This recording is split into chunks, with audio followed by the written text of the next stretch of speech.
Bismillahirrahmanirrahim. Assalamualaikum warahmatullahi wabarakatuh. Waalaikumsalam warahmatullahi wabarakatuh. Alhamdulillah, alhamdulillahilladzi hadana lihada wa ma kunna linahtadiya laula an hadana Allah. Asyhadu an la ilaha illallah wahdahu la syarika lah wa asyhadu anna Muhammadan abduhu wa rasuluh. Rabbi shrah li sadri wa yassir li amri wahlul 'uqdatam min lisani yafqahu qawli. Siti, Mbak Nurul beserta seluruh panitia yang sama-sama kita hormati dan kita banggakan, serta seluruh peserta kajian Himawati yang mudah-mudahan kita senantiasa dirahmati dan dimudahkan oleh Allah Subhanahu wa taala. Amin ya rabbal alamin. Alhamdulillah, tsumma alhamdulillah. Bersyukur kita kepada Allah Subhanahu wa taala atas limpahan nikmat yang begitu banyak, terutama nikmat iman dan Islam, dan juga nikmat kesehatan dan kesempatan, sehingga pada kesempatan petang hari ini kita bisa melanjutkan thalabul ilmi kita, kajian kita, dan dalam petang hari ini ya kita akan membahas tentang wanita muslim dalam bidang politik, yang melanjutkan pembahasan di kitab Adabul Mar'ah fil Islam. Mudah-mudahan apa yang kita laksanakan pada petang hari ini senantiasa mendapatkan ridho dan pahala dari Allah Subhanahu wa taala. Amin ya rabbal alamin. Shalawat beriring salam semoga tetap tercurahkan keharibaan Nabi besar kita Nabi Muhammad sallallahu alaihi wasallam kepada keluarga beliau, para sahabatnya, tabi'in, tabi'ut tabi'in, dan tentu harapannya kepada kita sekalian para pengikutnya yang insya Allah senantiasa konsisten dan istiqomah dalam menjalankan dan menghidupkan sunnah-sunnah beliau. Mudah-mudahan kita termasuk di antara umat Rasulullah yang mendapatkan syafaatnya di yaumul akhir kelak. Amin ya rabbal alamin. Teman-teman sekalian, izinkan saya untuk share screen. Oke. Mohon maaf Mbak Nurul, mungkin saya dibantu untuk share screen. Oke, untuk bisa share screen.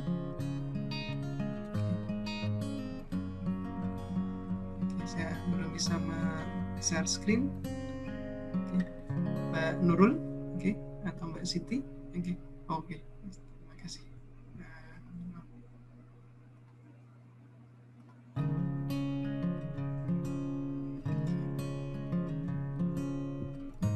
Oke, teman-teman sekalian, apakah PowerPoint-nya sudah nampak? Mohon responnya. Sudah Ustaz. Ini akan kita bahas tentang wanita Islam dalam bidang politik. Ya, ini merupakan pembahasan bab ke-7. Ya, jadi 2 sebelum terakhir dari buku Adabul Mar'ah fil Islam. Kalau biasanya kita membahas bahasan dalam buku ini, kita awali dari pembahasan umum terlebih dahulu, kemudian setelah itu kita merujuk ke kitab atau ke buku. Nah, sementara ini saya ingin mengganti model bahasan kita atau kajian kita merujuk ke buku terlebih dahulu ya teman-teman sekalian, baru kemudian nanti kita akan kaitkan tema tentang bagaimana perempuan dalam bidang politik, dan kita kaitkan dengan bagaimana Muhammadiyah dan juga perpolitikan khususnya di Indonesia ini. Teman-teman sekalian, bahasan tentang wanita Islam dalam bidang politik yang ada di kitab Adabul Mar'ah fil Islam cukup singkat, tapi insya Allah meskipun bahasanya sangat singkat, itu merupakan intisari dari pemahaman yang tentunya cukup luas ya, yang kemudian disarikan dengan beberapa paragraf yang ada di kitab Adabul Mar'ah fil Islam. Bahasan tentang wanita Islam dalam bidang politik di kitab Adabul Mar'ah fil Islam diawali dengan kajian ya, firman Allah yang terdapat di dalam Quran surat At-Taubah ya, surat ke-9 ayat 71. Di ayat tersebut Allah Subhanahu wa taala berfirman, A'udzubillahi minasyaitonirrajim, wal mu'minuna wal mu'minat ba'duhum awliya'u ba'din ya'muruna bil ma'ruf wa yanhauna 'anil munkar wa yuqimuna as-salata wa yu'tuna az-zakata wa yuti'una Allaha wa rasulahu ulaika sayarhamuhumullahu innallaha 'azizun hakim. Di dalam ayat tersebut, teman-teman sekalian, Allah berfirman wal mu'minuna wal mu'minat, dan orang-orang yang beriman, baik dia orang yang beriman dari kalangan laki-laki ataupun dari kalangan kaum perempuan. Di ayat ini Allah Subhanahu wa taala menyeru ke seluruh orang-orang yang beriman, ya, baik laki-laki ataupun perempuan. Nah, pertama Allah ingin menginformasikan bahwasanya ba'duhum awliya'u ba'din. Yang namanya kaum mukminin baik laki-laki ataupun perempuan, satu dengan yang lain itu saling menolong, satu dan yang lainnya itu saling mensupport, saling membantu, ya. Nah, ya'muruna bil ma'ruf wa yanhauna 'anil munkar. Salah satu di antara karakteristik utama supaya kita bisa dikategorikan sebagai orang yang benar-benar beriman, ya, adalah harus melakukan amar ma'ruf nahi munkar.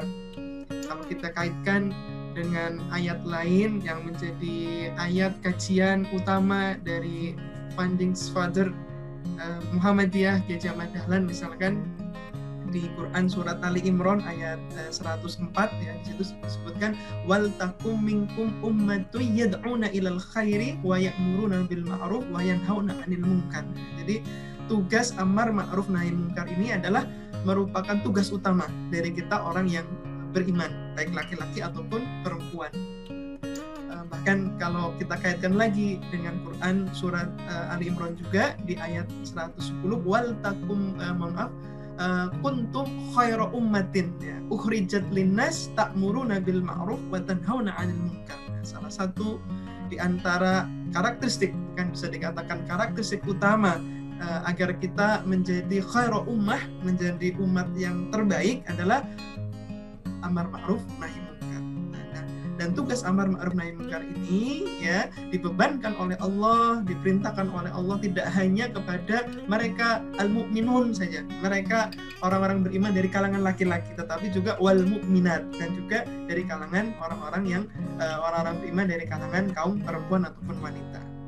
Kalau kita kaitkan lagi dengan firman Allah yang terdapat dalam Quran surat An-Nahl, ya, kalau nggak salah di pertemuan sebelumnya pernah kita singgung juga di surat An-Nahl ayat 97, yang Allah Subhanahu wa taala berfirman, "Man 'amila shalihan min dzakarin aw untha." Barang siapa di antara kita manusia, baik dari kalangan laki-laki ataupun kalangan perempuan, yang amil shalihan, yang beramal saleh, maka wa huwa mu'min, laki-laki dan perempuan tersebut punya status sebagai orang yang beriman, maka falanuhyannahum hayatan thayyibah. Janji Allah, ya, laki-laki dan perempuan yang beriman, beramal saleh, membuktikan keimanannya dengan amal saleh, dengan perbuatan yang baik, maka Allah menjanjikan akan memberikan hidup yang hayatan thayyibah, hidup yang thayyib, ya, yang berkah, yang dimudahkan oleh Allah. Jadi dari ayat ini pun kita mengingat kembali kedudukan laki-laki dan perempuan di hadapan Allah itu sama. Ya ayuhan nas, inna khalaqnakum min dzakari wa unsa wa ja'alnakum syu'uban wa qabaila lita'arafu inna akramakum 'indallahi atqakum. Al-Hujurat ayat 13. Inna akramakum 'indallahi atqakum. Jenis kelamin, asal daerah, kaya, miskin, bahkan berilmu ataupun kurang berilmu, ya, itu menjadi fenomena yang ada di kehidupan kita. Tapi yang menjadi standar mulia atau tidaknya kita adalah inna akramakum 'indallahi atqakum. Dan ini tidak membedakan antara laki-laki dan perempuan. Itulah standar kemuliaan di hadapan Allah, adalah siapa yang paling bertakwa. Nah, kemudian wa yuqimunas shalah wa yu'tunaz zakah wa yuti'unallaha wa rasulahu. Dan di antara kewajiban orang yang beriman, laki-laki dan perempuan, selain amar ma'ruf nahi munkar, adalah mendirikan sholat, kemudian membayar zakat, taat kepada Allah dan Rasulnya. Maka kalau kita menjalankan beberapa hal yang telah disebut oleh Allah tersebut, maka ulaika sayarhamuhumullahu innallaha azizun hakim. rahmat kasih sayang dari Allah, zat yang maha kuasa lagi maha bijaksana. Nah, dalam syarah ataupun penjelasannya teman-teman sekalian disebutkan di buku ini bahwasanya Allah ya menjelaskan di antara sifat wanita yang beriman ya, dan ini tidak bedakan antara laki-laki dan perempuan adalah amar ma'ruf nahi munkar. Ya, ini memerintahkan kepada kebaikan dan mencegah dari kejahatan. Ya, berdakwah. Jadi perintah untuk tablik, perintah untuk dakwah itu ya tidak hanya kepada laki-laki tapi juga kepada kaum perempuan. Nah, dalam hal ini termasuk juga soal politik dan ketatanegaraan. Kita pahami teman-teman sekalian bahwasanya sejak awal nanti kita akan merujuk ke beberapa dokumen sejarah. Sejak awal Muhammadiyah menetapkan bahwasanya Persyarikatan Muhammadiyah bukan partai politik, tetapi Muhammadiyah adalah gerakan Islam, gerakan dakwah Islam amar ma'ruf nahi munkar gitu ya. Jadi bukan termasuk parpol tapi termasuk ormas, organisasi masyarakat dakwah Islam, gerakan dakwah Islam. Nah, politik ya menjadi salah satu lahan ataupun bagian dari objek dakwah di dalam Muhammadiyah itu sendiri. Maka kita kemudian jangan kemudian buta terhadap politik, jangan kemudian kita anti dengan politik, karena pemerintahan, karena negara itu adalah salah satu daripada objek dakwah yang kita harus melakukan amar ma'ruf nahi munkar di dalamnya. Nah, termasuk juga bagi kaum perempuan sekalian. Kemudian kaum wanita Islam pada suatu saat diperlukan untuk ikut memikirkan soal-soal yang berhubungan dengan ketatanegaraan dan ikut serta menggerakkan dan melakukannya. Karena mengenai soal kemakmuran rakyat dan keamanan negara itu kaum wanita ikut bertanggung jawab.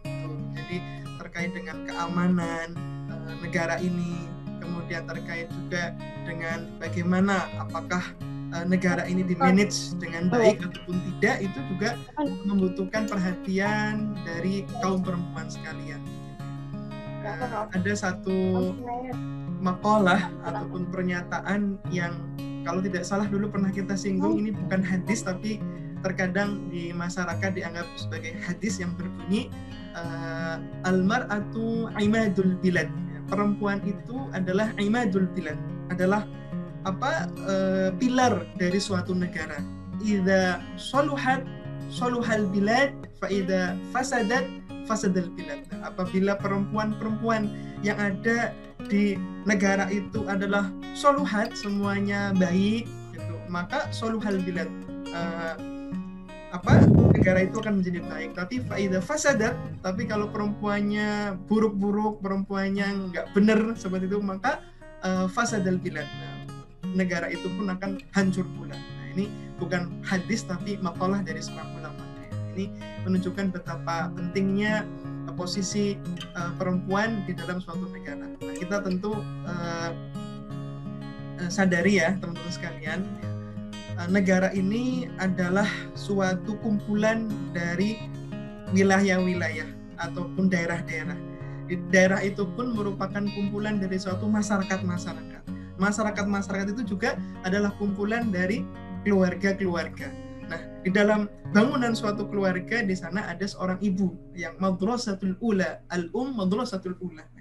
Perempuan adalah ibu-ibu itu adalah madrasatul ula, pendidikan utama, sekolah pertama ya, bagi putra-putri, bagi keluarganya. Nah, kalau misalkan perempuan yang ada di keluarga-keluarga itu kuat ya, memiliki fungsi peran yang sangat luar biasa, menjadi ibu yang begitu berilmu, mumpuni, mengelola dan kemudian mendidik putra-putrinya dengan baik ya, tentu itu akan membentuk suatu keluarga yang kuat menjadi suatu komunitas masyarakat yang kuat dan nanti akhirnya menjadi negara yang kuat dan umat yang kuat. Nah, ini tugas, fungsi dan peran perempuan yang sangat luar biasa. Tidak mungkin seorang itu katakanlah suami ya bisa kemudian menjadi suami yang baik, menjadi suami yang tangguh tanpa di sisinya ada seorang perempuan yang tangguh seperti itu. Oke. Nah, berikutnya teman-teman sekalian, kembali ke masalah tadi, bagaimana peran perempuan dalam perpolitikan, ya. Dalam pelaksanaannya, dalam prakteknya, ketika seorang mukmin dan mukminah tadi terjun ke dunia politik, tentu antara laki-laki dan perempuan memiliki peran yang berbeda. Perbedaan peran di sini bukan berarti ada semacam marginalisasi ataupun penyudutan kaum perempuan, tidak ya, tetapi karena memang ya perempuan ya, laki-laki ya laki-laki. Sehebat apapun perempuan, secerdas apapun perempuan, ya, sekuat apapun perempuan, wanita ya wanita, perempuan ya perempuan yang penuh dengan kelembutan dan kehalusannya. Pun demikian juga pria. Maka kemudian sudah kita singgung di pertemuan sebelumnya, ya boleh perempuan itu terjun ke dunia politik sebagaimana kebolehan untuk menjadi wanita karir bekerja dalam bidangnya masing-masing tentu. Ya, tapi tetap harus ingat kodratnya sebagai seorang wanita yang halus, yang perasaannya itu ya yang mendominasi dirinya adalah perasaan, emosi, juga harus kemudian diingat gitu ya. Boleh menjadi wanita karir, boleh menjadi pemimpin dalam suatu pemerintahan, ya, boleh aktif dalam suatu pemerintahan, tapi jangan kemudian lupa tugas utamanya sebagai seorang ibu bagi putra-putrinya dan sebagai istri dari suaminya. Karenanya dalam Islam disebutkan kaum wanita bolehlah tegas dan tangkas seperti pria, tapi harus tetap halus dan lembut sebagai wanita dan tidak menyimpang dari peraturan Islam dan kodratnya sebagai kaum perempuan. Nah, kemudian di poin yang kedua, ya, teman-teman sekalian, disebutkan di sini hampir seluruh ajaran Islam tentang muamalah duniawiyah mengandung unsur-unsur politis dan ideologis. Mungkin sebelum kita bahas ini, teman-teman sekalian, ya, kita ingat kembali ya, kalau Muhammadiyah itu membagi ajaran Islam menjadi 4. Ada aspek akidah, kemudian aspek ibadah, aspek akhlak, dan yang keempat adalah aspek muamalah duniawiyah. Nah, dalam perspektif Muhammadiyah, dalam pandangan Muhammadiyah, ya, aspek muamalah duniawiyah pun ya di dalamnya mengandung unsur politis dan juga ideologis. Antar satu aspek dengan aspek yang lainnya itu di dalamnya saling terkait, tidak terpisah. Dari kita berbicara masalah muamalah duniawiyah tentu tidak terlepas dari unsur ataupun hal yang berkaitan dengan akidah, hal yang berkaitan juga dengan ibadah. Karena memang seluruh perbuatan kita, gitu ya, seluruh tingkah laku, gerak-gerik kita, perkataan kita dalam pandangan Islam, gitu, semua adalah dalam rangka beribadah. Wa ma khalaqtul jinna wal insa illa liya'budun. Sehingga meskipun mungkin urusan pemerintahan, urusan perdagangan, urusan politik itu muamalah duniawiyah, tapi di dalamnya pun ada unsur ideologinya, unsur akidahnya. Pun demikian juga dalam unsur muamalah duniawiyah ada unsur politiknya juga. Nah, karenanya dalam Islam yang tidak ada pemisahan antara agama, masyarakat, dan juga negara. Kita Muslim ya harus udhulu fisilmi kafah, menjadi Muslim yang kafah, menjadi seorang Muslim yang totalitas, ya, jangan menjadi seorang Muslim yang sekuler, ya, memisahkan urusan agama dengan urusan politik, dengan urusan negara, memisahkan urusan agama dengan urusan dunia, ya, karena satu dengan yang lainnya adalah satu kesatuan yang tidak bisa terpisahkan. Seperti itu sekalian. Dalam urusan ini pun tentang negara ini pun ya kita hidup dalam suatu negara. Islam pun mengajarkan tentang bagaimana konsep negara, bagaimana konsep politik, ya, berpolitik yang baik pun diajarkan di dalam Islam. Maka kita harus kemudian punya konsep seperti apa sih perpolitikan yang Islami, gitu ya. Politik Islam itu seperti apa sih pemerintahan yang Islami, gitu. Dan kemudian jangan kita anti terhadap politik, ya. Nah, di sini disebutkan bahwasanya Islam ya, memberikan landasan yang fundamental, ya, bagi kesejahteraan kehidupan baik pribadi, keluarga, masyarakat, dan juga negara. Demikian pula Islam menggariskan perjuangan politik yang konkret baik secara teoritis, praktis maupun taktis. Nanti kita akan lihat ya dalam perkembangannya teman-teman sekalian ya, Muhammadiyah itu sangat dinamis dalam masalah politik ini gitu ya.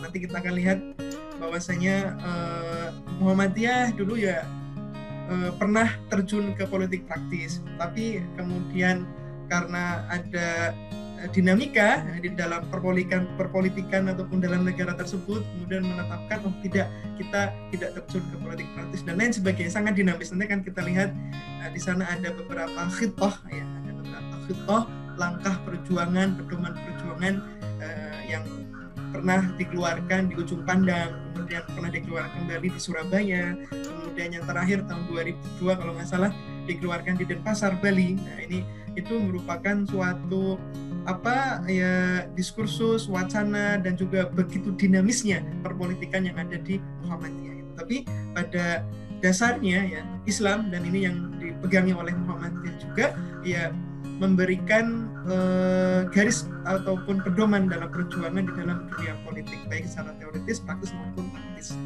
Dengan demikian ya, di paragraf berikutnya, setiap muslim dan muslimah khususnya ya, dalam konteks kita pembahasan tentang perempuan harus memiliki kesadaran politik dan jangan buta atau bahkan takut kepada politik itu, agar kita tidak menjadi korban ataupun korban atas permainan politik yang dilakukan oleh oknum tertentu. Jadi memang ya kita sebagai warga negara ya harus betul-betul melek dengan politik, harus tahu dengan bagaimana politik itu. Nah, meskipun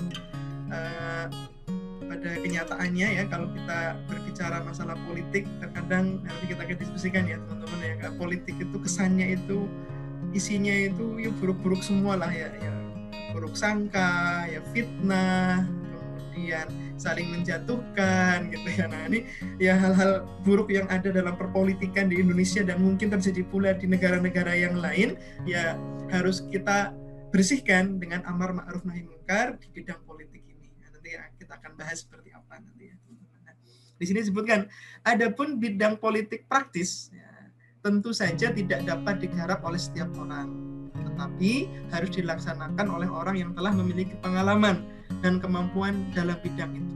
Dan orang-orang yang memiliki keahlian itu harus dibantu, didukung, diberi bahan-bahan dan koreksi dan dikoreksi ya gerak langkah dan tindakan-tindakannya oleh massa ataupun masyarakat muslim dan muslimah yang ada di belakangnya. Jadi kalau udah masalah politik praktis ini luar biasa teman-teman sekalian ya. Mungkin sedikit sharing, beberapa waktu yang lalu di suatu pelatihan, kebetulan pelatihannya ini dilakukan secara offline,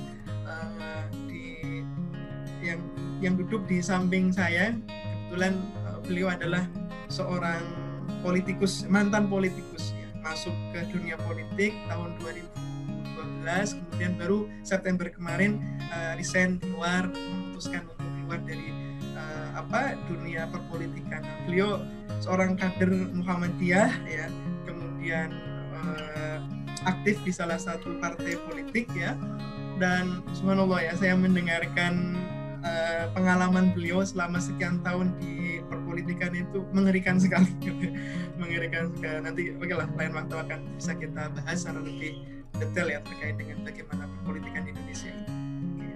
Tapi intinya tidak mudah ya untuk dakwah amar ma'ruf nahi munkar di ranah politik, tidak mudah. Nah, kita coba selesaikan dulu.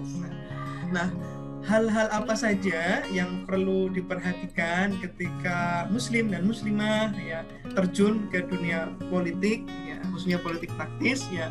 Pertama, harus ada bimbingan politis dari setiap situasi yang dihadapi, terutama yang menyangkut masalah kewanitaan, agar setiap wanita Islam memiliki kesadaran politik. Jadi memang perlu ada pendidikan politik ya. Ini salah satu kajian kita petang ini ya, mudah-mudahan bisa kemudian memberikan kesadaran betapa ranah politik pun perlu kita kaji dan perlu kita perhatikan, dan termasuk juga bagi kaum wanita. Kemudian harus dipersiapkan kader-kader politik wanita muslim ya. Ini ya perlu ya teman-teman sekalian ya, kader-kader imawati yang mungkin nanti bisa menjadi mubalik-mubalighah lewat dunia politik ini ya. Meskipun lagi-lagi tidak mudah ya. kemudian dalam kerjasama dengan organisasi lain harus dapat menempatkan orang-orang yang sekiranya menjadi fa'il.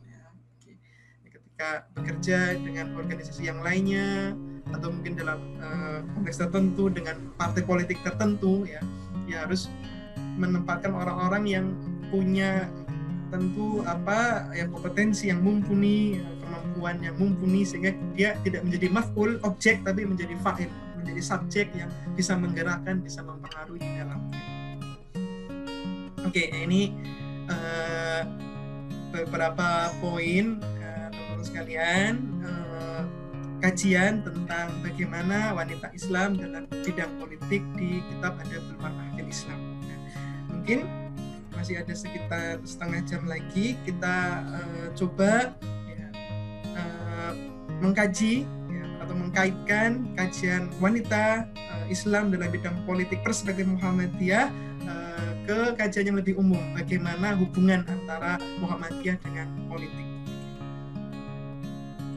Muhammadiyah dengan politik. Sebagai prolog ataupun muqaddimah, teman-teman sekalian, ya Muhammadiyah ya sebagai organisasi Islam, persyarikatan Islam, ya memiliki beban sejarah dan tanggung jawab yang besar untuk memainkan perannya sebagai kekuatan kemasyarakatan, civil society ataupun masyarakat madani, untuk turut serta menjadikan Indonesia sebagai bangsa yang maju, adil, makmur, sejahtera, bermartabat dan berdaulat di hadapan bangsa-bangsa yang lainnya.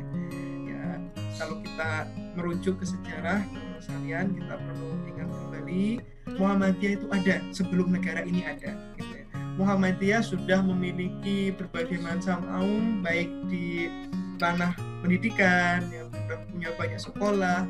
Kemudian dalam masalah pemberdayaan sosial dan ekonomi, Muhammadiyah sudah punya sekian banyak, bisa dikatakan dalam konteks kita mungkin toko-toko, kemudian minimarket dan lain sebagainya, pemberdayaan ekonomi, mungkin PMT dan lain sebagainya sebelum negara ini punya bank.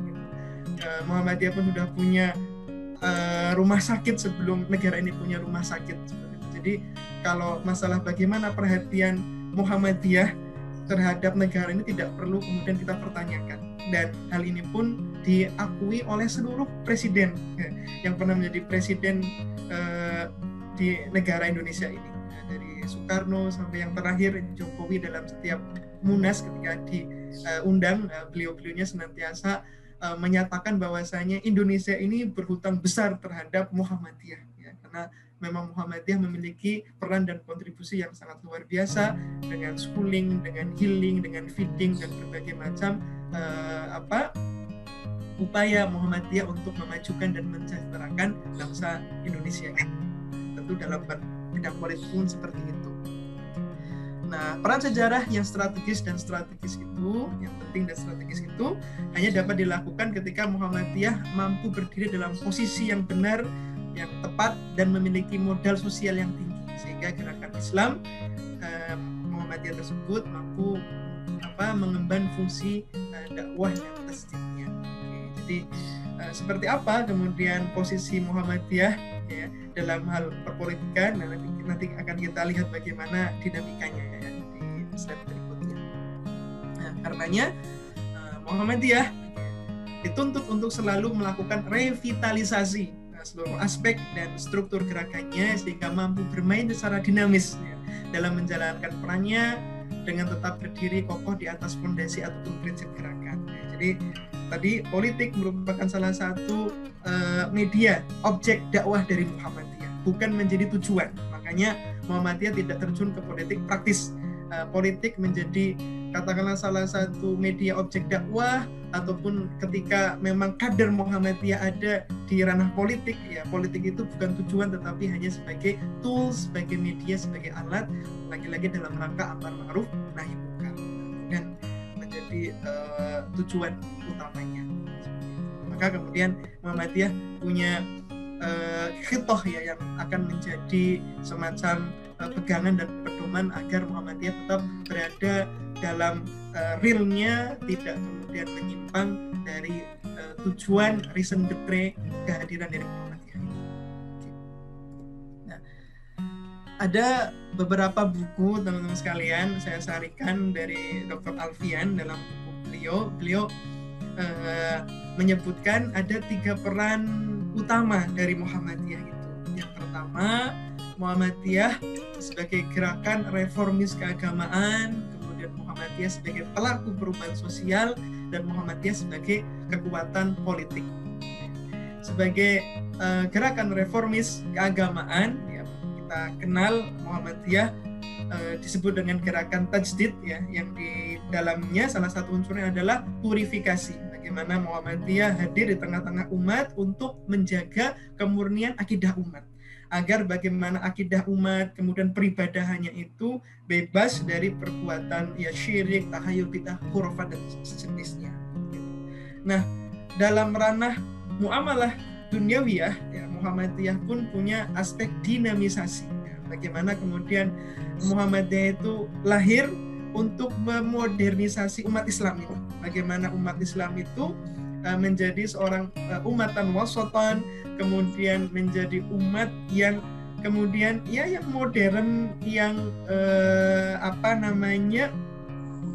pemahamannya dalam ranah muamalah duniawiyah itu ya sesuai dengan tuntutan dan perkembangan zaman. Tidak menjadi kaum yang konservatif. Kemudian Muhammadiyah juga disebut dengan kaum yang modernis dan progresif, ya. Islam berkemajuan, seperti itu. Islam berkemajuan dalam ranah muamalah duniawiyah. Nah, di sisi yang lain teman-teman sekalian, Muhammadiyah juga sebagai kekuatan politik, gitu ya. Ya, karena memang ya lagi-lagi warga negara Indonesia ini sebagian besar, sekian juta adalah warga Muhammadiyah, dan itu suatu potensi yang luar biasa dalam ranah politik. Maka kemudian katakanlah negara itu tidak kemudian bisa main-main dengan persyarikatan Muhammadiyah ini. Meskipun walau alam ya beberapa terakhir ini kadang Muhammadiyah itu pemerintah ini mengabaikan ijtihad ataupun jihad konstitusi ataupun amar ma'ruf nahi munkar yang diberikan oleh Muhammadiyah kepada pemerintah terkait dengan Omnibus Law dan undang-undang yang lain. Walau alam. Lalu apa itu politik?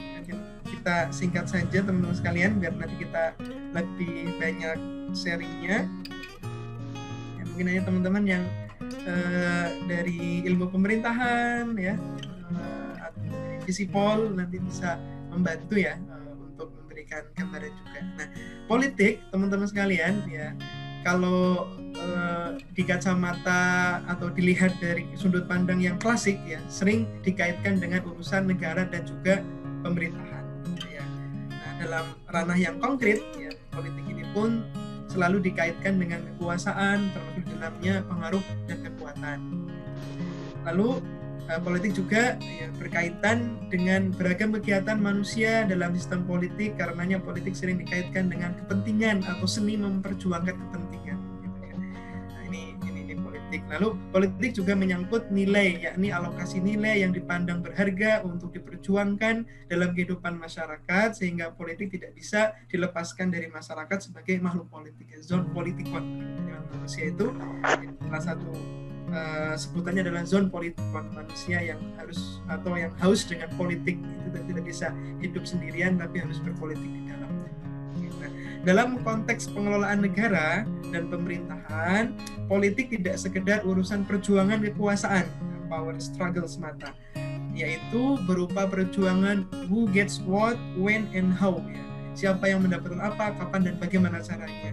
Yang selanjutnya sering disebut dengan politik taktis. Nah, jadi Muhammadiyah ya, sebagai ormas, sebagai gerakan dakwah Islam ya nanti kita lihat dokumen sejarahnya menyatakan tidak kemudian masuk ke ranah politik praktis ini yang bagaimana mendapatkan kekuasaan gitu, kapan dan bagaimana caranya, tidak masuk ke ranah ini. Tapi kemudian tidak kemudian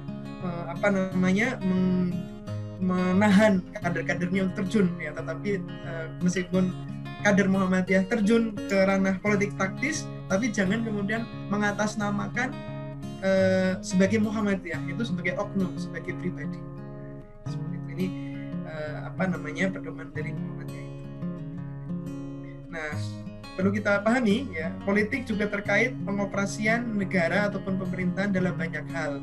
Bagaimana negara atau pemerintah itu diurus atau dikelola dengan benar, kemudian menyangkut penentuan kebijakan umum ya, public policy ya, yakni menentukan keputusan praktis dan strategis untuk kepentingan hajat hidup rakyatnya. Lalu pemerintah ataupun politik itu juga menyangkut pengelolaan urusan kepentingan umum yang bagaimana hajat hidup orang banyak terutama warga negara diperjuangkan, termasuk juga urusan kebijakan ataupun kebaikan umum ya, yang yakni tegaknya hal-hal yang baik kepentingan orang banyak ya, seperti tegaknya keadilan, kebenaran, moral, dan hal-hal yang positif secara objektif dan dibutuhkan masyarakat luasnya. Mungkin secara tidak langsung aspek-aspek ini juga diperjuangkan di Muhammadiyah seperti itu. Nah, jadi politik tidak mesti politik praktis, tapi juga ada politik praktis dan juga idealis ya. Nah, dalam beberapa khitoh ya yang ditetapkan oleh Muhammadiyah ya, tepatnya di sini di khitoh ujung pandang disebutkan ya, yang disampaikan pada tahun 1971, secara jelas Muhammadiyah menunjukkan kenetralannya dengan meletakkan partai apapun itu di luar Muhammadiyah. Jadi Muhammadiyah adalah ormas yang netral, bukan partai politik. Maka partai apapun itu tidak kemudian ada, ataupun Muhammadiyah itu tidak berafiliasi terhadap partai apapun, netral. Dan semangat dari ketika Muhammadiyah itu terjun dalam politik, bukan politik praktis ya teman-teman, adalah semangat amar ma'ruf nahi munkar, melakukan dakwah terhadap kekuatan politik tersebut. Muhammadiyah juga memberi kebebasan politik kepada warganya, baik dengan menggunakan hak politiknya maupun tidak, sebagai sikap yang cukup terbuka dari Muhammadiyah. Jadi Muhammadiyah berlepas diri dari politik praktis. Ini salah satu poinnya. Muhammadiyah adalah gerakan dakwah Islam yang beramal dalam bidang kehidupan manusia dan masyarakat, tidak mempunyai hubungan organisatoris dengan dan tidak merupakan afiliasi dari partai politik dan organisasi apapun. Dalam masalah politik, Muhammadiyah berlepas diri. Kemudian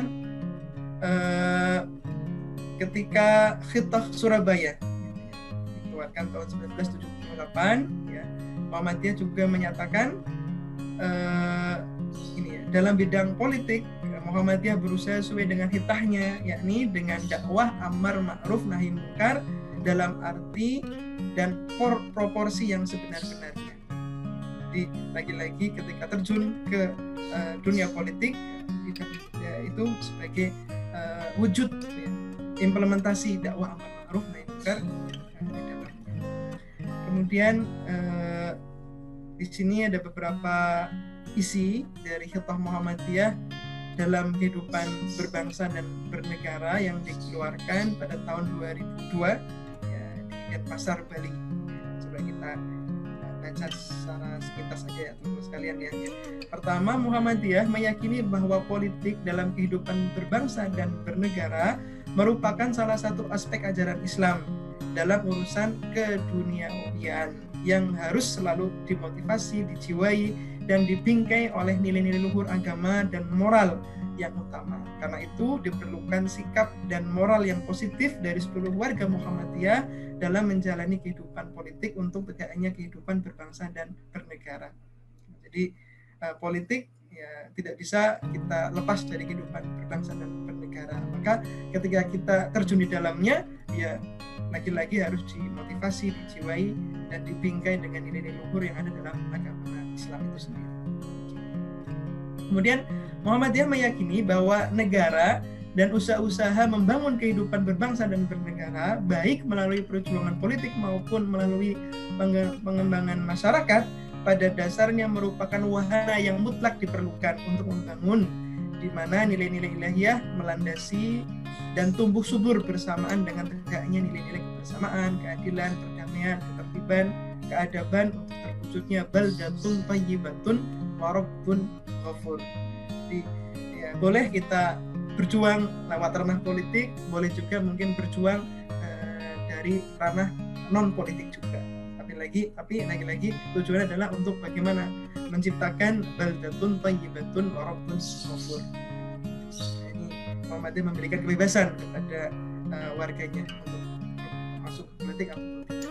Lalu di poin yang ketiga, Muhammadiyah memilih perjuangan dalam kehidupan berbangsa dan bernegara melalui usaha-usaha pembinaan dan pemberdayaan masyarakat guna terwujudnya masyarakat madani yang kuat sebagaimana tujuan Muhammadiyah untuk mewujudkan masyarakat Islam yang sebenar-benarnya.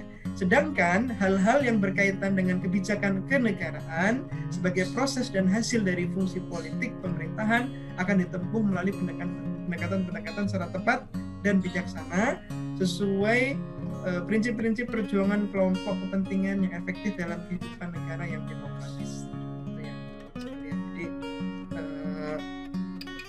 Muhammadiyah pun ya tidak menutup diri dari upaya perjuangan lewat ranah politik tersebut.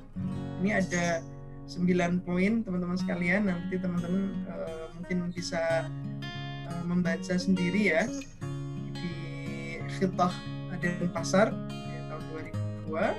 Nah ini terkait dengan bagaimana posisi Muhammadiyah ya, dalam perpolitikan, yang intinya Muhammadiyah tidak masuk ke politik praktis ya, tetapi bukan berarti Muhammadiyah anti terhadap politik. Muhammadiyah pun berjuang lewat politik, tapi politik yang bukan politik praktis. Mungkin sementara itu dulu Mbak Siti, Mbak Nurul, apa yang bisa saya sampaikan. Nanti mungkin bisa kita lanjutkan dengan tanya jawab supaya bisa lebih berkembang lagi pembahasannya. Karena ini udah jam 5 kurang 10 menit.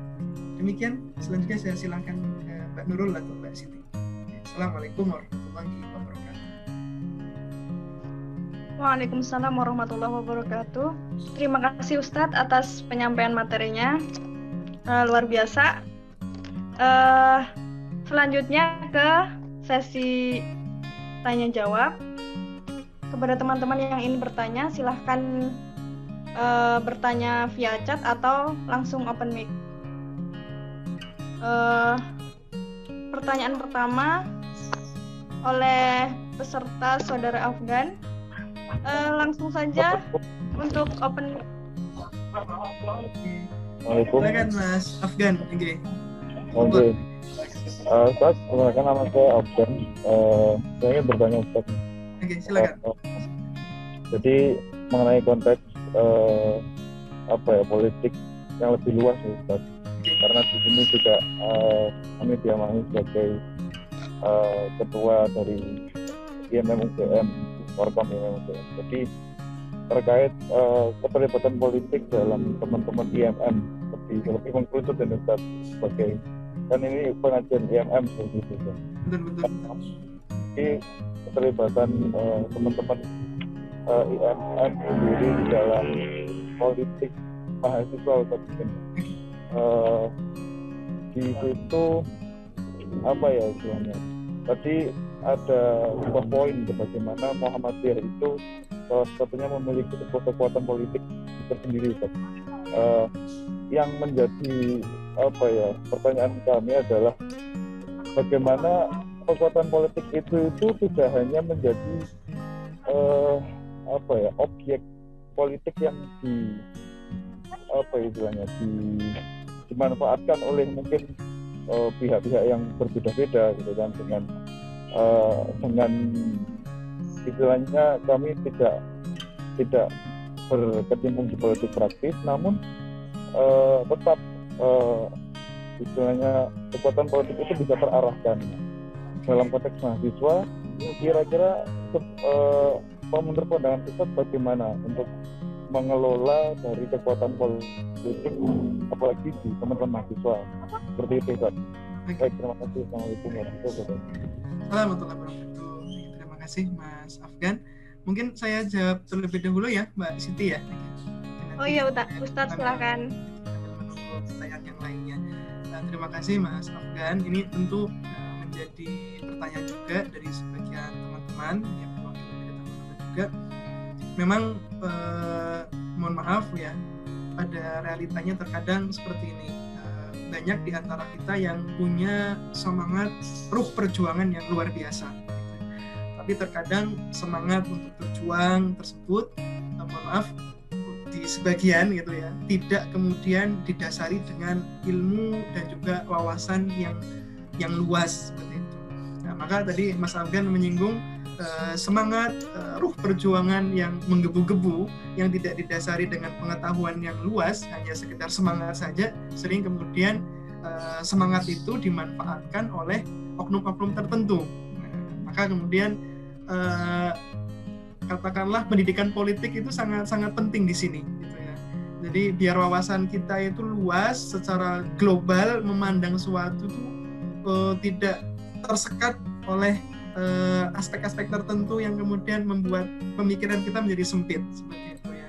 Maka kemudian kalau menurut saya penting bagi mahasiswa ya untuk mendapatkan pendidikan politik, dan nanti pendidikan politiknya tidak hanya sekedar teoritis gitu ya, tapi perlu kita mendengarkan bagaimana penuturan dan pengalaman dari para ya saudara-saudara kita yang sudah pernah terjun ke politik secara langsung, politik praktis secara langsung seperti itu. Jadi mohon maaf tadi saya singgung ya, ketika mendengarkan salah satu sharing dari teman tadi yang beliau udah resign dari dunia perpolitikan ya, udah keluar dari itu mengerikan sekali gitu ya. Katakanlah partai yang dalam tanda kutip Islam, tapi wah isinya yang nggak jauh beda dengan partai-partai yang lainnya seperti itu, dan terkadang mereka pun memanfaatkan dari semangat mahasiswa. Dan sekarang mohon maaf lah, kita jujur saja, mohon maaf ya, ketika mahasiswa A ikut ke organisasi mahasiswa Z gitu ya, tentu sudah akan terbaca nanti dia akan diarahkan ke partai ini kayak gitu ya. Ketika mahasiswa B ikut ikatan ataupun tadi organisasi mahasiswa B, nanti sudah jelas arahnya dia akan masuk ke atau kekuatannya akan diarahkan ke partai katakanlah X tersebut seperti itu. Jadi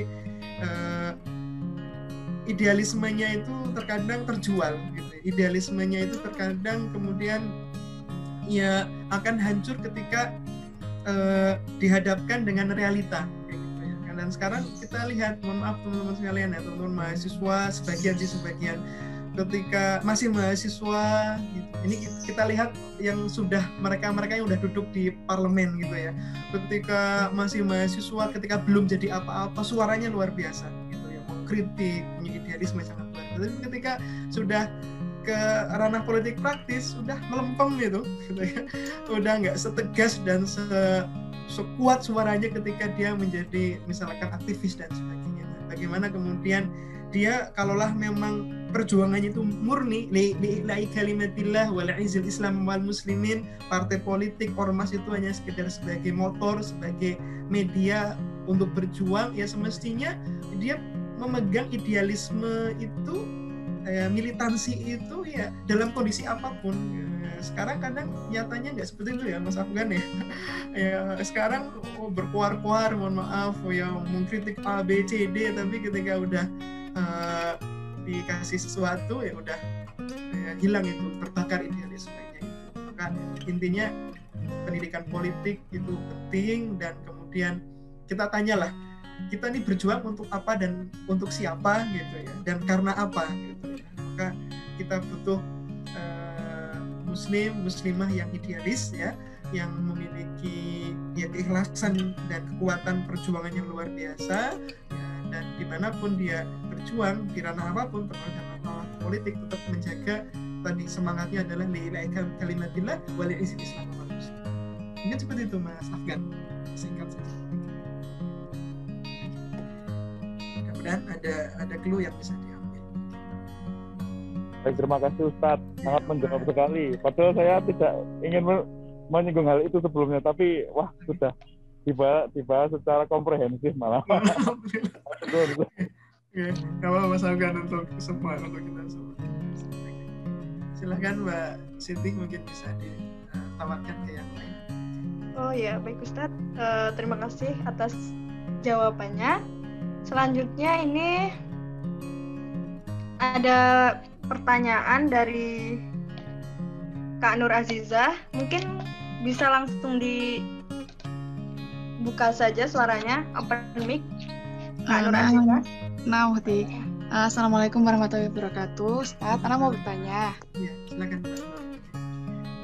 Ini Ustaz, masalah politik. Kalau politik di Indonesia itu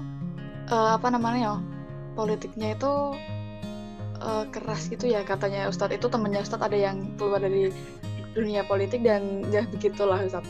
Karena di dunia politik itu yang jujur bakal ajur gitu Ustadz, malah bakal kalah sama yang nggak jujur, malah kejujuran itu terkalahkan dan lebih sedikit.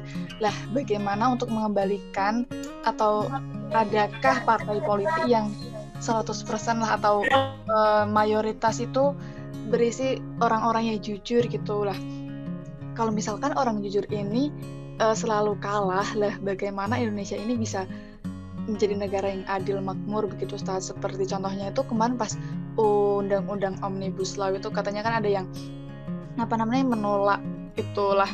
mengesahkan gitu ya, menyetujui gitulah, nggak menyetujui, malah suaranya itu kalah sama orang-orang yang setuju dengan Omnibus Law itu Ustaz. Syukran Ustaz. Terima kasih. Ada satu informasi ya, yang mungkin bisa kemudian membangkitkan optimisme kita dalam bernegara, dalam berpolitik seperti itu. Informasi ini disampaikan oleh pejabat negara yang sudah, dan saya mendengarkan langsung dari beliau, pernah mendapatkan amanah. Beliau menyampaikan ada sebagian dari anggota DPR, kemudian mungkin dari KPK, dari KY, dari MK yang subhanallah ya, di dalamnya terdapat pribadi-pribadi yang menjaga puasa Kamis, puasa Daud ya, kemudian sholat tahajud, sholat duhanya ya, secara personal kesalehan pribadinya itu sudah terbentuk dan semangat untuk memperbaiki negara ini juga ada gitu ya.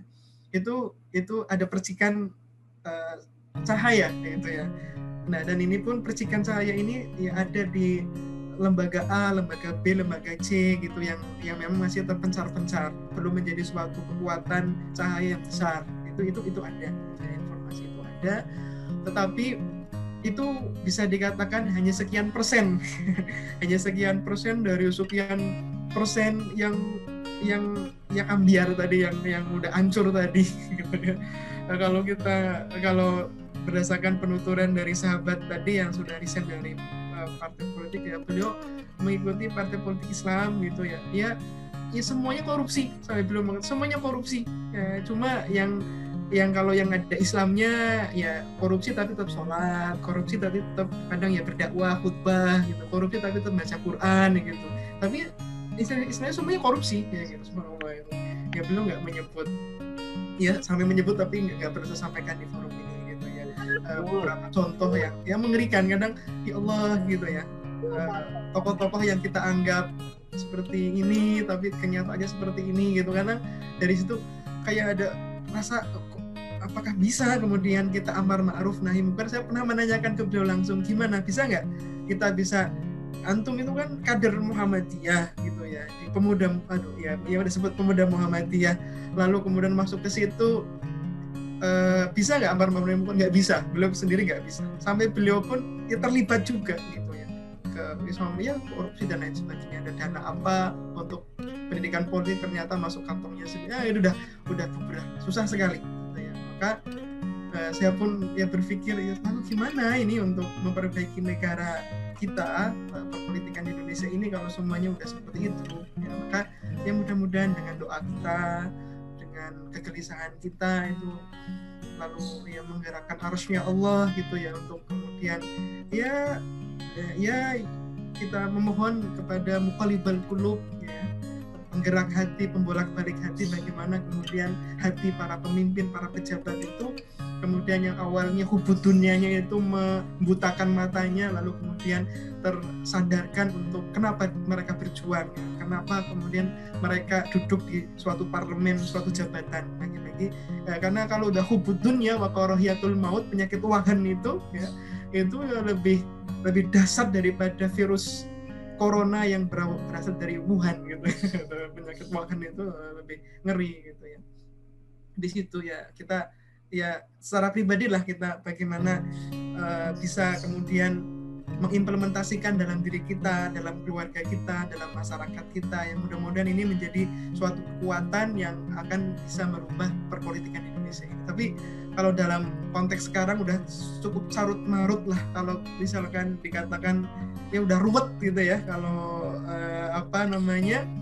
benang-benang itu udah ruwet ya, untuk kemudian menyisir satu persatu itu udah perjuangannya sangat luar biasa. Tapi kita punya Allah, kita punya sahabat-sahabat yang punya pribadi ikhlas dalam berjuang, yang mudah-mudahan dengan doa, dengan tahajud kita, dengan doa kita, dengan semangat kita itu kemudian bisa menyinari lah percikan-percikan cahaya yang kecil itu, kemudian kalau bisa bersatu mengumpul itu kemudian bisa menjadi kekuatan besar yang menyinari, memberikan pencerahan. Ya kita masih ya di Muhammadiyah yang masih punya komitmen, kemudian ya NU dan ormas-ormas yang lain, mudah-mudahan itu jangan menjadi korban politik.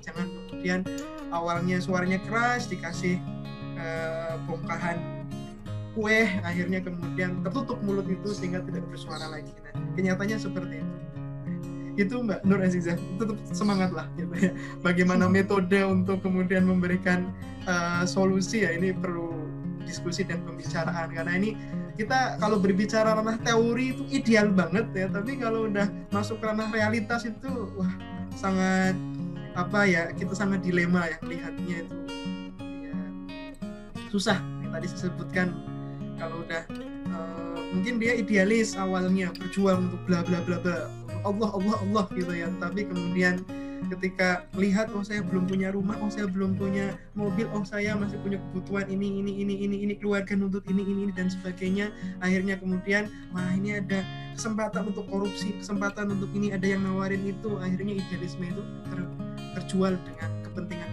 pribadi atau gitu Mbak Uti Nur Azizah. Nah Ustaz, jazakumullah khair Ustaz atas jawabannya ya, sangat luar biasa Ustaz. Silakan Mbak Cinti, mungkin yang lain. Saya lanjutkan untuk pertanyaan selanjutnya ya Ustaz. Okay. Berikut pertanyaan dari Kak Lala dari IMM Sultan Mansur, Universitas Negeri Yogyakarta. Izin bertanya Ustaz, mengingat saat ini banyak sekali gerakan feminisme, apakah Islam membolehkan pemimpin perempuan?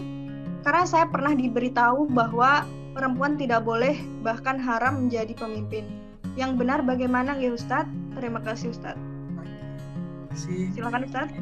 Lagi dari Mbak Lala ya, dari MMIA.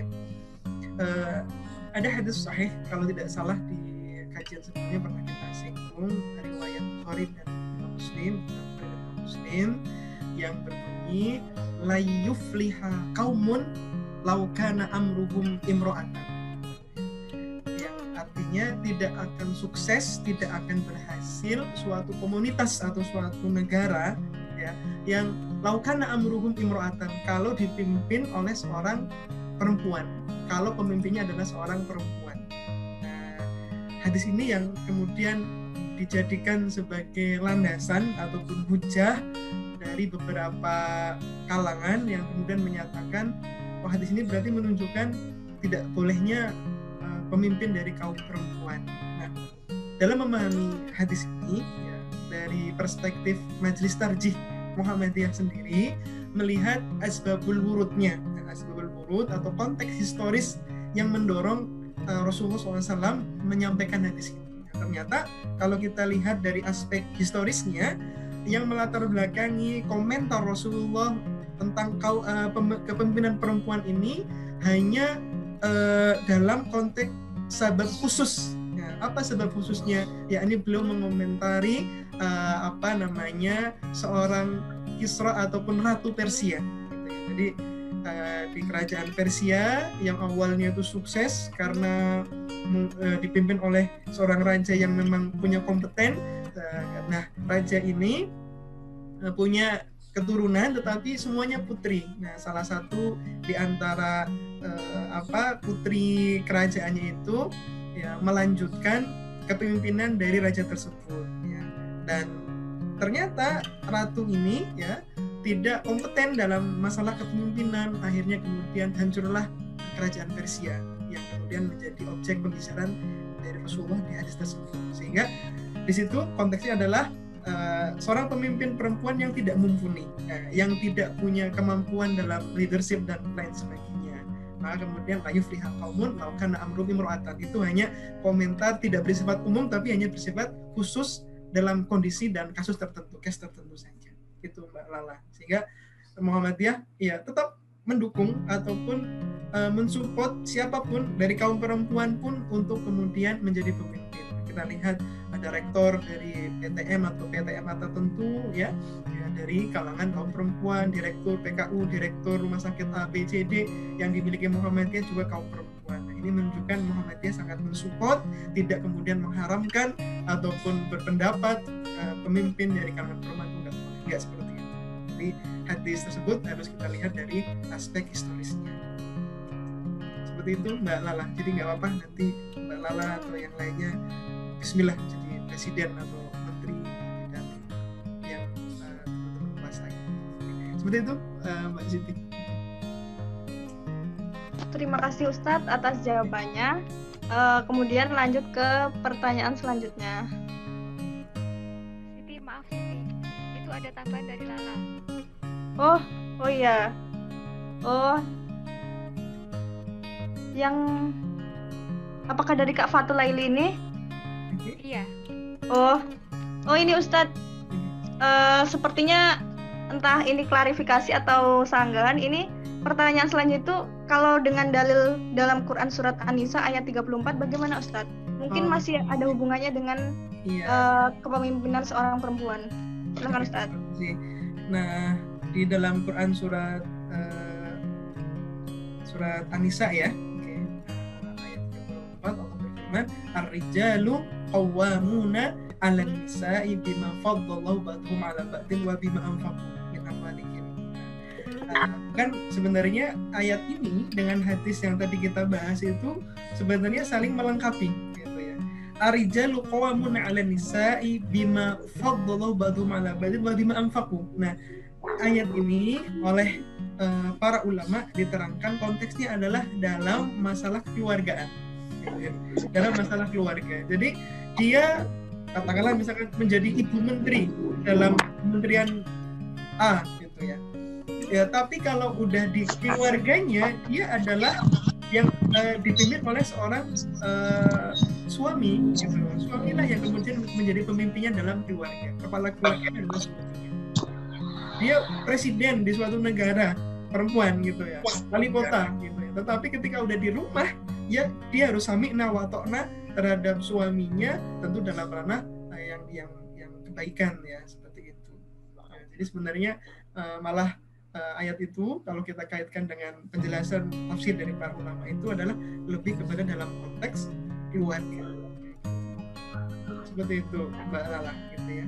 Jadi siapapun kita ketika mendapatkan amanah menjadi pemimpin, maksudnya perempuan gitu ya, ketika di rumah ya jangan kemudian saya ini presiden kamu ya, meskipun kamu suamiku saya presiden kamu nggak boleh ngatur-ngatur saya, nggak boleh nyuruh ini itu dan sebagainya. Wah, nggak bisa. Ar-rijalu qawwamuna 'alan nisa. Dalam konteks lebih kepada konteks keluarga ataupun dalam konteks umum ya, boleh perempuan menjadi pemimpin ya, boleh perempuan itu menjadi ketua dalam aspek tertentu, tetapi sebenarnya kalau dilihat dari segi fisiknya, dilihat dari, kita udah pernah bahas ya, dilihat dari segi kejiwaannya, psikisnya, kemudian emosinya, memang yang lebih menonjol dan lebih pantas menjadi seorang pemimpin adalah laki-laki.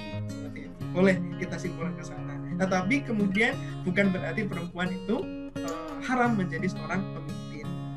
Kalau kita kaitkan, wah ternyata dari sekian nabi dan rasul yang wajib kita imani ada 25, dan kalau kita lihat di satu riwayat itu ada 124.000 nabi dan rasul, itu semuanya kok laki-laki, nggak ada nabi perempuan gitu.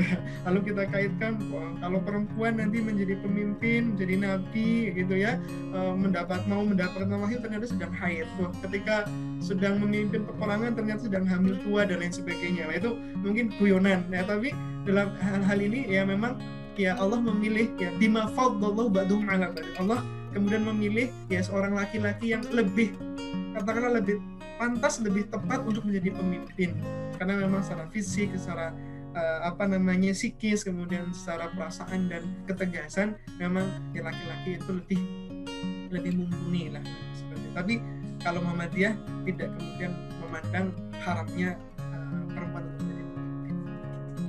Seperti itu, Mbak Lala. Mbak Siti. Terima kasih Ustadz atas jawabannya. Selanjutnya untuk pertanyaan selanjutnya,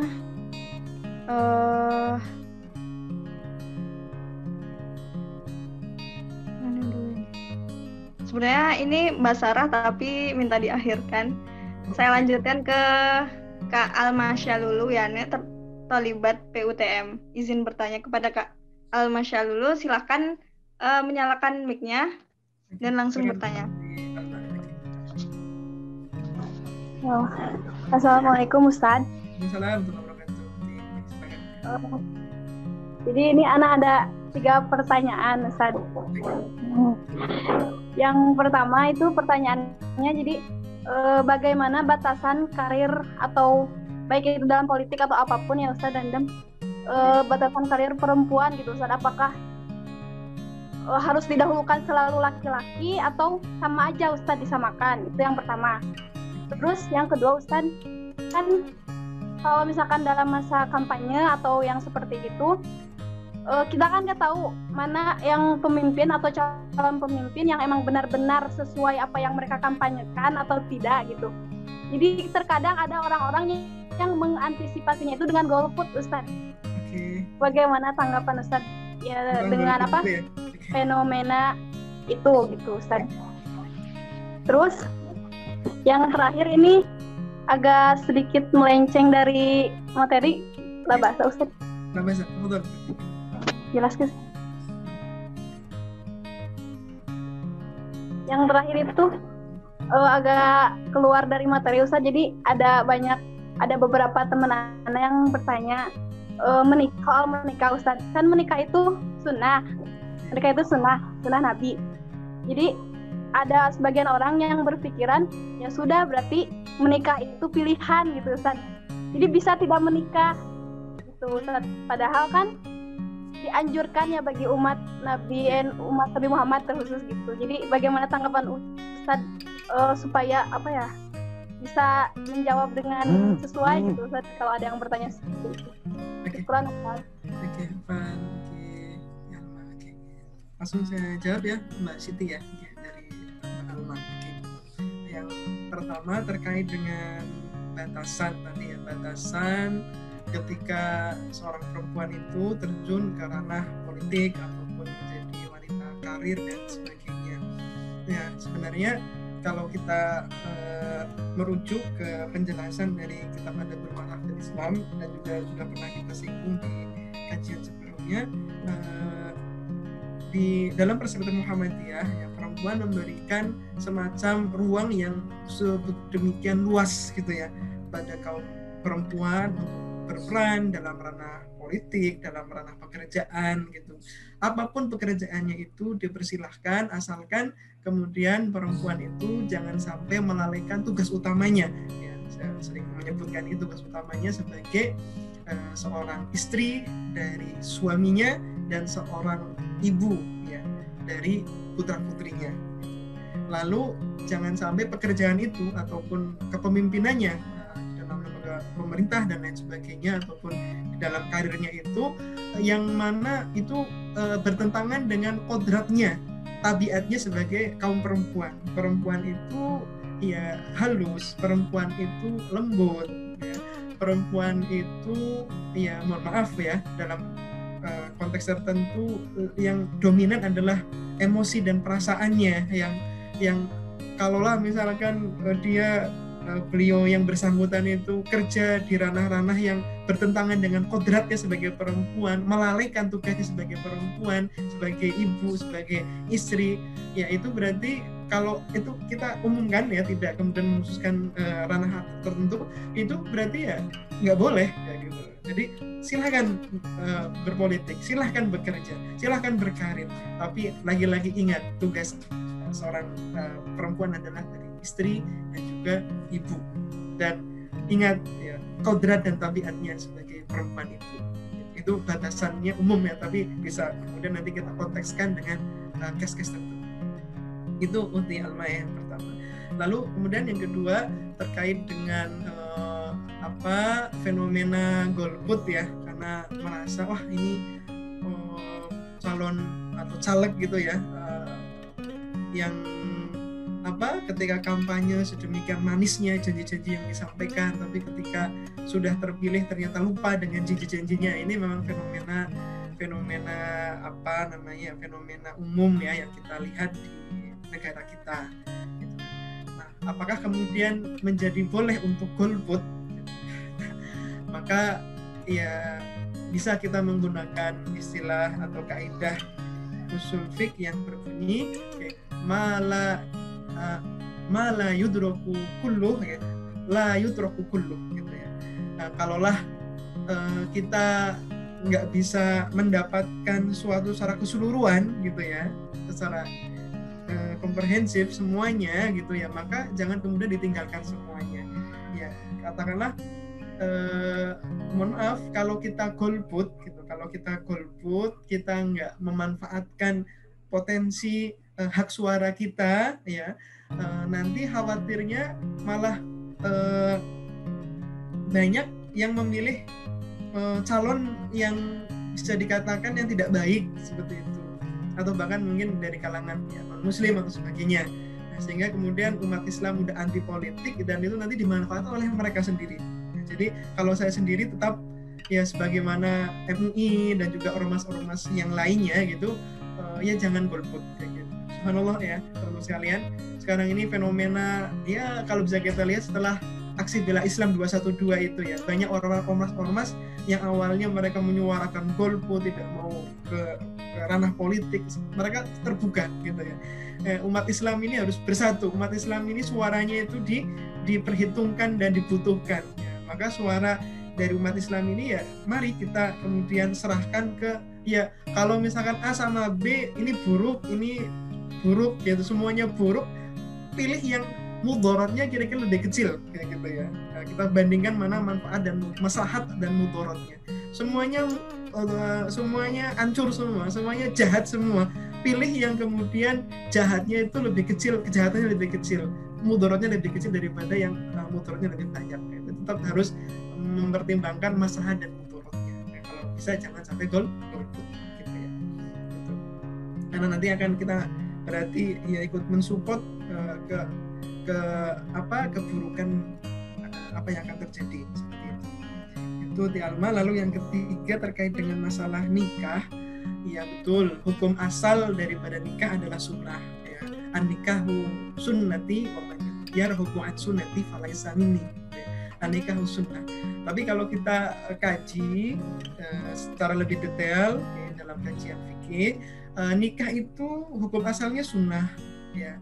Nanti bisa menjadi haram dan bisa juga menjadi wajib gitu ya, tergantung pada si yang bersangkutan gitu ya, karena tentu kondisi si A, si B, si C itu berbeda-beda. Ketika dia itu sudah mampu gitu ya,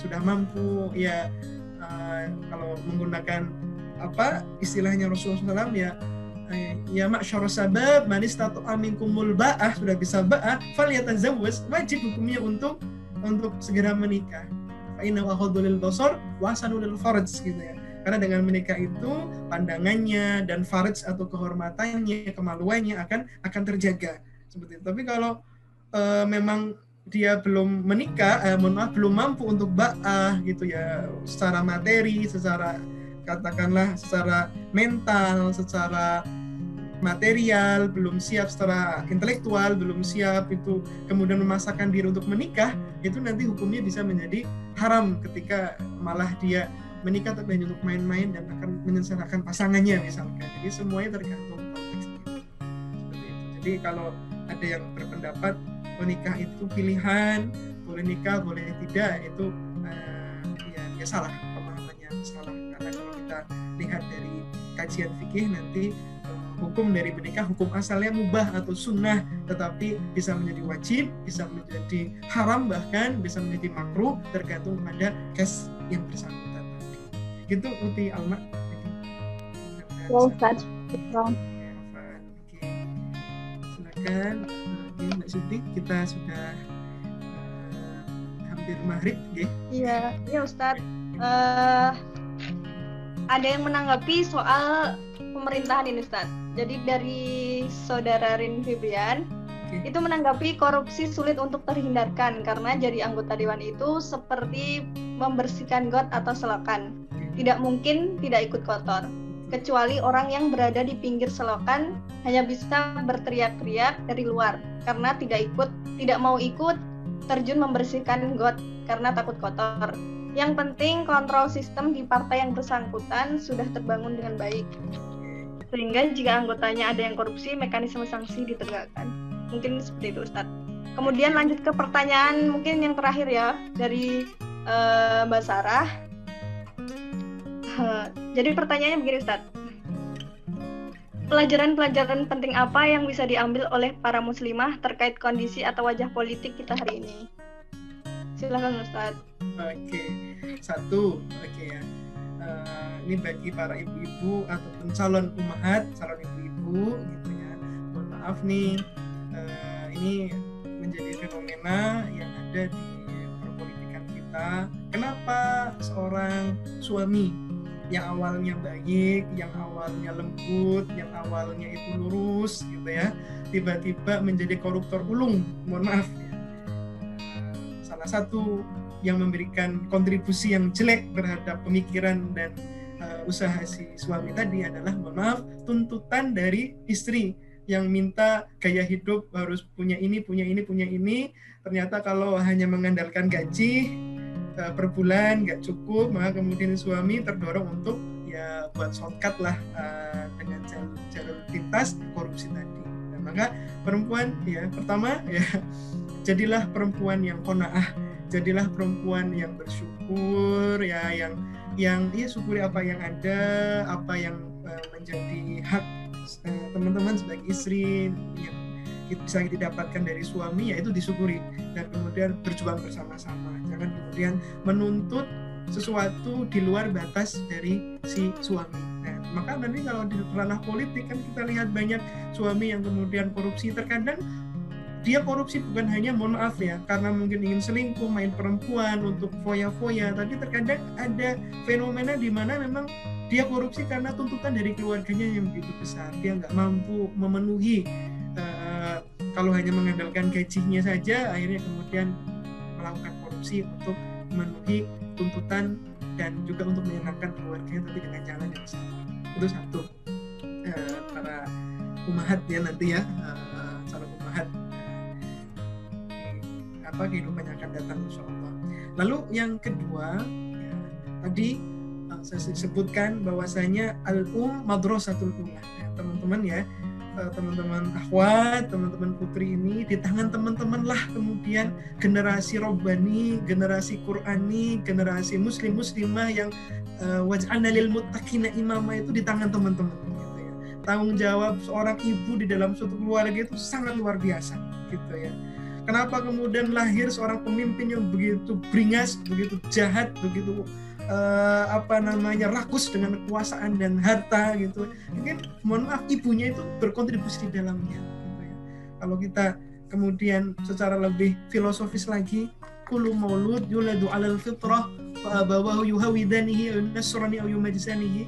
Seorang lahir itu dilahirkan dalam keadaan fitrah seperti kertas yang suci, putih, belum ada coretan apapun yang mewarnai dirinya, kemudian penuh dengan coretan hitam, merah, kuning, itu adalah ya keluarganya, bapak ibunya, lingkungan di sekitarnya, lalu kemudian pendidikannya, ustadz atau guru yang mengajarnya, buku-buku yang dibacanya, itulah yang kemudian membuat dia itu penuh dengan coretan hitam atau coretan merah dan sebagainya. Nah, di sini kaum perempuan memiliki kontribusi, peran, dan sumbangsih yang sangat luar biasa. Apa yang akan diberikan dari tangan teman-teman putri itu akan melahirkan generasi yang seperti apa. Nah, kemudian bagi seorang bapak gitu ya, bagi seorang calon ibu atau dari ibu-ibu sekalian, ya harus belajar bagaimana menjadi bapak ibu yang soleh dan solehah yang bisa melahirkan generasi Al-Fatih, Muhammad Al-Fatih di dunia kontemporer sekarang. Marilah kita tutup kajian pada sore hari ini dengan bacaan hamdalah bersama. Alhamdulillahirrabbilalamin. Akhirnya nun wal qalami wa yasturun fastabiqul khairat. Wassalamualaikum warahmatullahi wabarakatuh. Waalaikumsalam.